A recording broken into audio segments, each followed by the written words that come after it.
안녕하십니까? 프로이튜브입니다. 오늘은 조현병에 시달리는 분의 가족이 주신 질문입니다.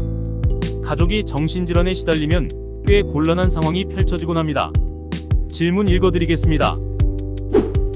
오빠가 몇 년 전 엄청나게 흥분한 상태로 집에 왔습니다. 그리고 저보고 도망치면 죽일 거라더군요. 저는 모른다는 말만 했습니다.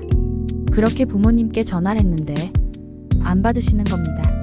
저는 오빠의 흥분을 가라앉히기 위해 망상이 옳다고 이야기해 주었습니다. 그러나 흥분이 가라앉았습니다. 오빠는 지금까지 그렇게 믿고 있습니다. 너무 무서웠습니다. 무슨 말을 해도 오빠는 믿지 않았습니다. 지금 가족들은 오빠의 망상을 지적하지 않고 있습니다. 상태가 많이 좋아졌다고는 하지만 망상을 언제까지 받아줄 수는 없습니다. 또 오빠의 망상을 부정은 해야 할 것 같은데 무서워요. 실제로 맞은 적도 있습니다. 옳거나 지혜로운 판단이라는 건 모르겠습니다. 약은 먹고 있습니다. 괴롭습니다. 자신의 망상에 동의하지 않으면 폭력 발작을 보이는 가족과 함께 생활하는 것이 버거운 것은 사실입니다.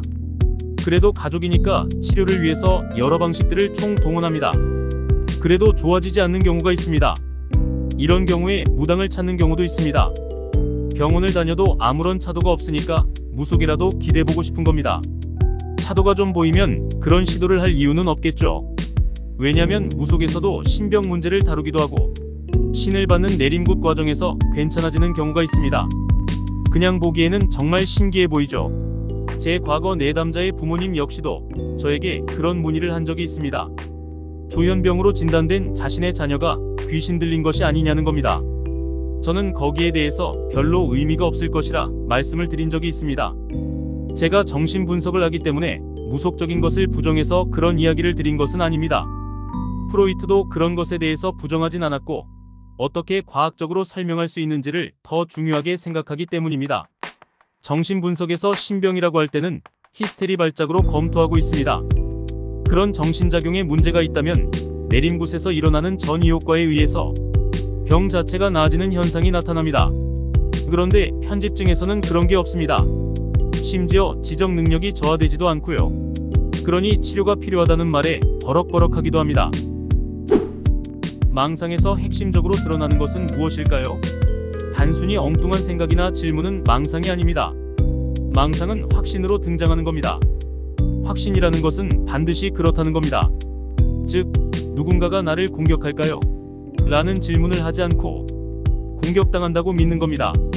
의심을 한다는 건 논리작용이 발생하는 겁니다. 그래서 질문이 멈추질 않죠. 이건 강박증에서도 많이 등장하고요. 그런데 확신을 지니고 있으면 자신이 피해자라는 대전제를 깔고 시작합니다. 이 대전제를 다룬다는 것이 굉장히 난해한 겁니다. 이야기를 한참 진행하다가 다시 원점으로 되돌아가 버리기도 하죠. 마치 정치인들이 서로 엉뚱한 주장 펼치면서 티격태격하는 모습같이 됩니다. 망상을 조금 재밌게 생각하면 정치적인 맹신에 빠진 사람들의 태도처럼 보이기도 합니다. 이 경우에 의견 일치가 안되면 어떻습니까? 폭력으로라도 자기 의견을 관철시키려는 태도가 등장합니다. 이게 증상에서 등장하면 가족 입장에서는 얼마나 힘들겠습니까? 하다 지쳐서 그걸 인정해주는 상황으로 진행이 됩니다. 그런 선택을 했다고 해서 윤리적이거나 치료적으로 옳다 그르다 말을 할 수 없습니다. 폭력에서 벗어나기 위해서 다른 방법이 없기 때문입니다. 정신치료에서도 다 각자 분야가 있지만 각각의 한계는 있습니다. 이런 경우는 병원에 입원하는 것을 권하기도 합니다. 오빠의 입장을 다시 한번 생각해 봅시다. 오빠는 현재 망상이란 색안경을 끼고 있어야 합니다. 그렇지 않으면 세상에 자신을 공격하는 것만 같기 때문입니다. 그렇게 되면 현실에서 어떤 방식으로든 투쟁을 해야만 합니다. 그 투쟁 과정에서 폭력도 발생하기도 합니다. 그래서 이런 부분은 전문가에게 맡기는 것이 필요할 겁니다. 망상이 들어보면 완전히 엉뚱한 말 같은데 그 단서들은 현실에서 옵니다.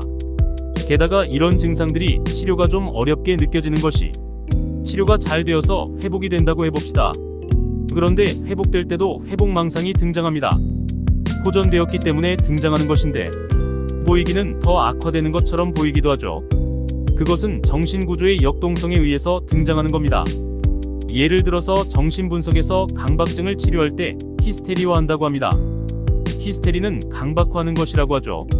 정신병에서도 이런 것이 작동한다는 겁니다. 약물 치료에서는 이런 역동이 잘 등장하진 않습니다. 특히 이런 증상의 급성기는 더욱 격렬한 현상들이 등장합니다. 자기 망상을 이리저리 갖다 대보면서 자기가 옳은지 그른지 맞춰보고 나름대로 체계화 작업도 진행합니다. 그 과정에서 가족과 엄청 싸우기도 하죠. 그런데 그 체계화 작업이 끝나면 일시적으로 얌전해지는 시기가 오는데 그때는 병이 자리를 잡았을 가능성이 높습니다. 이때 일상생활에서 문제가 발생하지 않는 얌전한 방식을 선택할 때가 있는데 이게 치료가 된 것처럼 보입니다. 그래서 별다른 치료가 필요 없다고 넘어가고 또 문제없이 삽니다. 예를 들면 주부 편집증 같은 경우를 생각해 볼 수 있겠죠. 처음에는 남편하고 이런저런 일로 막 싸웁니다. 예로 들자면 프로이트 부인이 그랬습니다. 처음에는 부부싸움도 하고 그랬습니다. 돈 문제로 힘들고 그러면 결혼 서두른 마르타 때문에 코카인 특허 못 냈다고 그걸로 싸우기도 했죠. 그랬던 마르타가 나중에는 육아와 살림에만 관심이 있고 다른 것에는 관심을 전혀 안 가지는 상황이 됩니다. 그 모습이 주변에서 보면 좀 안타까워 보일 수도 있을 겁니다. 하지만 그래서 프로이트와 함께 더 잘 살아갔다고도 하죠. 마지막으로 정신질환을 치료하는 데에 있어서 현실적 요건들을 무시할 수는 없습니다. 자아는 현실에 맞춰가야 하는 겁니다. 그러나 이런 편집증은 자아의 현실을 맞추려고 합니다. 그래서 이런 조현병, 편집증의 경우를 두고 자아의 병이라고 합니다. 자아가 병들었다면 현실을 전혀 다르게 해석하고 있는 상태니까요. 그럼 오늘 영상 여기까지 하겠습니다.